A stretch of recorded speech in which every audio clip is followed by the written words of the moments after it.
Hello everybody, today we're talking about law of cosines. So our last lesson we talked about the law of sines, and that worked really well if you had an angle or a side across from some other angle or side. And then we just need to know one other angle or side. It's probably a little confusing, but we kind of talked about that last time, and you can always go back to that video if you need to, okay? But sometimes maybe we didn't have a side across from an angle. And we couldn't figure out a way to make that work. Like for example, when we had our like this example for C, we couldn't use law of sines there. All right, we didn't have any of the angles, and so law of sines was out of the question. Okay, so we maybe talked about how we can't do that, but yet. Okay. I don't want to spend a whole lot of time on this on the video. If you want to go through this process, it's just kind of like a little starter that gets us thinking about the law of cosines. Basically, the law of cosines is the Pythagorean theorem with a little extra, okay? Because the Pythagorean theorem only works if it's a 90-degree triangle, but this whole unit we're talking about when we have maybe acute triangles or obtuse triangles, and we can't just use the Pythagorean theorem. So going through this process, we end up finding that if it's not a right triangle, then the c squared is either going to be too big or too small. Or sorry, I should say that the opposite direction. The a squared plus b squared might be too big or too small, okay? But anyways, we kind of talk about that and how we go through this process to kind of compare, and then some sort of extra calculating that kind of fixes the error in the Pythagorean theorem. Okay, so anyways, you can kind of go through that if you'd like, but we're just going to go into the law of cosines. So the law of cosines is right here. If you look at just the left-ish part, we see a squared plus b squared equals c squared. Okay, and then this part is basically the part that adjusts anything that's for a triangle that's not 90 degrees. Okay, so when we do this, one thing you want to be aware of is that these are always the side and angle that are opposite. Okay, so C, little c, is the side that's opposite of angle C. If you can keep that in mind, then I think it will help you a lot when you get doing these types of problems. Okay, so again, this is the side that's opposite the angle. And again, C doesn't have to be a C. It could be an A, it could be a B, it could be an F or E. Sometimes we use different letters when we draw our triangles.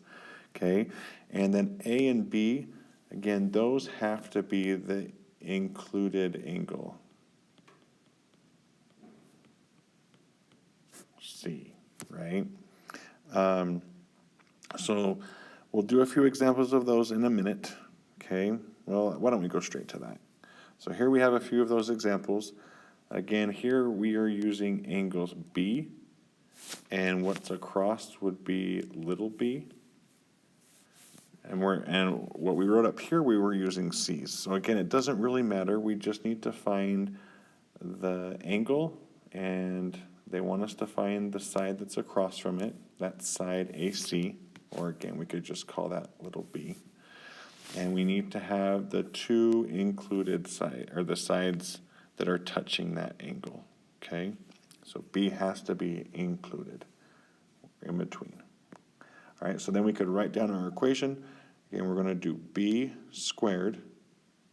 Again, what we're solving for is the side across is equal to, and if you wanted to change the letters so that it had the same letters, then that would be fine. We could call this big A, and this could be big B, and this could be little a. Again, that doesn't really matter. Okay?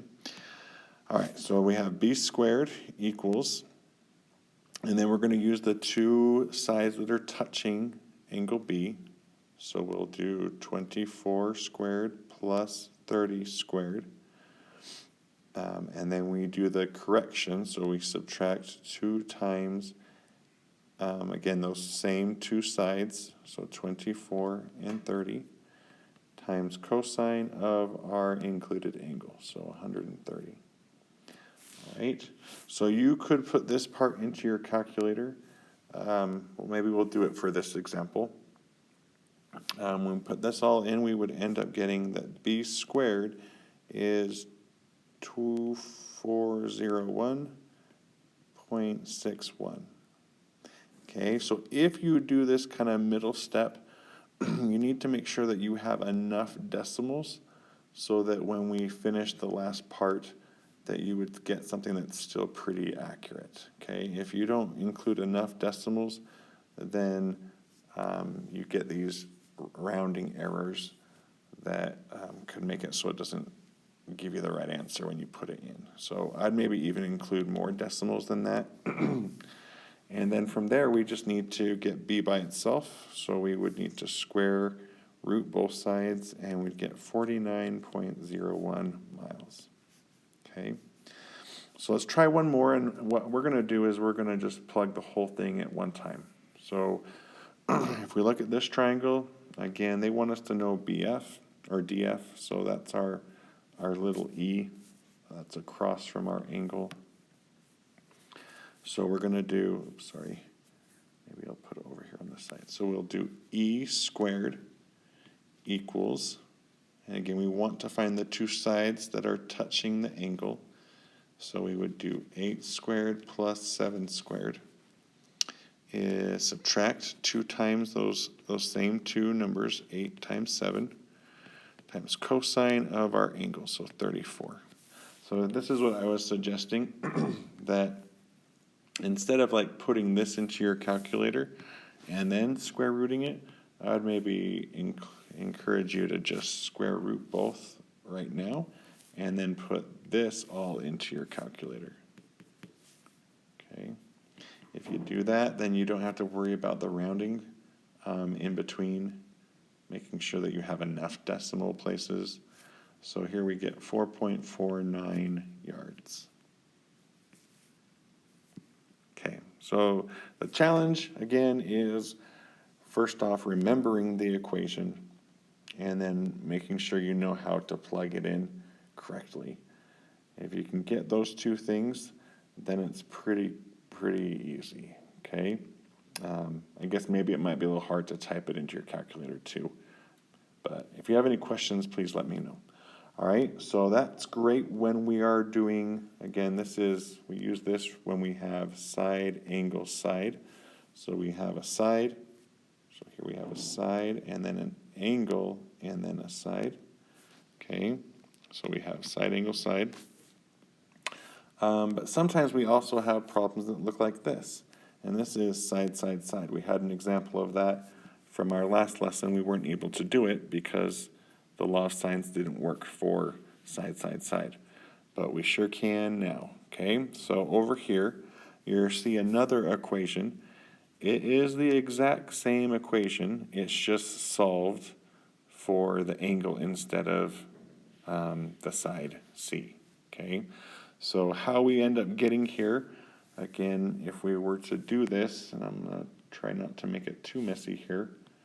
Again, we would maybe move this over here, so we'd get subtract c squared, and then if we take this whole thing over to this side, then we get positive 2ab cosine c, and then we would just need to divide so that we can get cosine c by itself. So if you want to, pause and give that a try. See if you can get this equation into this equation by just adding or subtracting or dividing. Okay. But anyways, sometimes it's nice to be able to just remember this so you don't have to move it every time, but you could if you wanted to. So again, angle C always has to match across to give us side C. Just like when we looked here, A and B, like which one's which, didn't really matter. Same as these two, like they just had to be the sides that touched the angle, but you could have A and B switched, and you'd be fine. Same thing here. These are just the two sides that touch the included angle, C. So again, those don't, like you could swap those, but C does matter. So you have to make sure that you identify which of these sides is the C that we're looking for. Okay, so let's do a couple examples of that right here. So we have to read and see which angle they're asking us to find. So it's asking us to find angle C.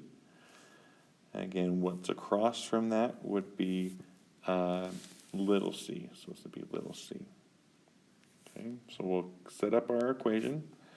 Again, it's cosine C, that's what we're solving for, is equal to, and again, we maybe need to look at the equation a little bit so that you can practice using it, but again, we use the sides that are adjacent. So we would do 6 squared plus 8 squared, and then we subtract the side that's opposite. So subtract 7 squared all over 2 times, again, those adjacent sides. So the 6 times 8. Again, you could do this in a 2-step process. We could put the right side stuff in a calculator, and we can get cosine C equals 0.53125 ... Again, if you do this, you need to make sure you include enough decimals for our next step, and this would be where we would do cosine inverse on both sides to get angle C by itself. So C is equal to 57.91 degrees. All right, let's do one more with maybe not doing the middle step. We'll just put it all at one time. So it asks us to find angle A. So what's across would be little a. And we're going to set up our equation. So we'll do cosine A is equal to, so again, it doesn't matter what the letters are called. What you need to remember is that these are the adjacent. So we would do 30 squared plus 21 squared. And then what's across is what we subtract. So subtract 22 squared over 2 times, again, those adjacent sides would be 30 and 21. And then instead of doing the 2 steps, we're just going to do cosine inverse on both sides. That would give us our answer. So here we end up getting 47.14 degrees. All right, I'd encourage you, if you're just watching, to maybe type this into your calculator and make sure that you're able to get that same answer. All right, so we're going to do 2 more examples. This page is more like solving a triangle, and you'll see that on the test. So it's probably good that we have an example of this, okay? So, and this one's also kind of like a word problem, Phil. So it says Adele, Beyonce, and Cher live within 12 miles from each other, as shown in the map. Find the distance between Adele and Beyonce. So if we look at this map, which is just a triangle, this is Adele, this is Beyonce, this is Cher. So that's what the letters stand for. And they want us to find the distance between Adele and Beyonce. So they want us to know what little c is. So really there's not a whole lot different here. We'll set this up. We'll say little c. We're using that first equation, right, because we're solving for the side. And then we'll do, again, it's like the Pythagorean theorem. So a squared and b squared is, c squared equals, it's a Pythagorean theorem, so we do 11 squared plus 8 squared. Again, those are just your a and little a and little b. And then we'll subtract 2 times 11 times 8 cosine of the angle that we have, so 37 degrees. Again, if you want, we could just square root both sides, put that all into your calculator, and we end up getting 6.67 miles. So 6.67 miles. All right, it says find the measure of the angles created at Adele's place and Beyonce. So basically this angle and this angle. So at this point, we could use the law of cosines again if you wanted to, because now we have all three sides, so we could find an angle, but we could also just use the law of sines, which I think is a little quicker and easier, and it helps us remember what we covered. So here, if we're trying to find angle A, so we'd do sine A, and the side that's opposite of it is 8, is equal to, and again, we have to use the angle and side that we know that's across from each other. So we'd do sine of 37 over 6.67. We'd multiply both sides by 8. And then I'd maybe encourage you just to write here and there, do the sine inverse on both sides. So we get A, put it all into your calculator, we get 46.20 degrees. And then to find angle B, so angle B, again, we know that the angles add to 180, so we could do that, subtract 46.2 and subtract 37 to give us 92.8 degrees. All right, we're going to do just one more example just by not like solving a triangle. There's not a whole lot different here than what we just barely did, but just give you one more example. So again, they want us to find all the measurement indicated. I guess maybe it doesn't say what to solve it, but we're going to solve it either way. Okay. So here we'd want to say, actually it says find angle B. Well, either way, we're going to just solve it. Okay. So again, same sort of thing. We have little c is across, and we have the two sides touching angle C. So we could find little c is equal to, again, those adjacent sides, so 14 squared plus 17 squared. Subtract 2 times those same two sides, 14 and 17, times the cosine of our angle, our included angle. And we square root both sides, and we end up getting C equals 25.75 miles. Okay, and then if we want to find the angle, maybe let's start with angle A. If we want to find angle A, then we could use the law of sines, okay, because we have both of like these, this is 25.75, so we have a pair, an angle across from a side that we know, and then we just maybe want to find this pair, okay? So we would do something like sine of A over the side across from it is 17 is equal to sine of 112 over the side that's opposite of that, so 25.75. If we just multiply both sides by 17, and then we did the sine inverse on both sides. Sorry, it's a little squished, but that would cancel out the sign on the left, so we'd end up getting A equals 37.74. And then the same thing we did if we wanted to find B, we could just take 180, subtract 37.74, subtract 112, and we would get 30.26 degrees. Okay, so again, that's solving a triangle. Let me know if you have any questions. Hopefully this isn't too bad for you, and we will see you later.